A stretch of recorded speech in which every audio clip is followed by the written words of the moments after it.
Hi అండి. Welcome to Lalitha shorts. ఈరోజు ఉసిరికాయలతో పచ్చడి ఎలా చేసుకోవాలో చూద్దాం. ముందుగా స్టవ్ వెలిగించి ప్యాన్ పెట్టి 1 టీ స్పూను మెంతులు, 2 టీ స్పూన్ల జీలకర్ర, 1 టీ స్పూను ఆవాలు వేసి దూరగా ఫ్రై చేసి మిక్సీ పట్టి పక్కన పెట్టుకోవాలి.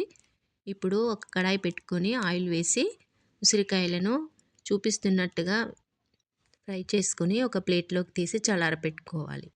3 ఎల్లిగడ్డలను పాయలను తీసి ఇలా మిక్సీ జార్లో వేసి మిక్సీ పట్టుకొని కడాయి పెట్టి ఆయిల్ వేసి ఆయిల్ వేడయ్యాక ఆవాలు, జీలకర్ర, కొన్ని వెల్లుల్లిపాయలను, టీ స్పూను పసుపు, రుచికి సరిపడేంత ఉప్పు, కారము, ఎండుమిర్చి, ముందుగా పట్టి పెట్టుకున్న పౌడర్ని వేసుకొని ఫ్రై చేసుకున్న ఉసిరికాయలను వేసుకొని కలిపి ఒక గాజు సీసాలోకి ఎత్తిపెట్టి 3 రోజుల తర్వాత సర్వ్ చేసుకోవడమే. ఎంతో హెల్దీ ఉసిరికాయ పచ్చడి రెడీ. నచ్చితే like, share, comment and subscribe to Lalitha shorts. Thank you for watching.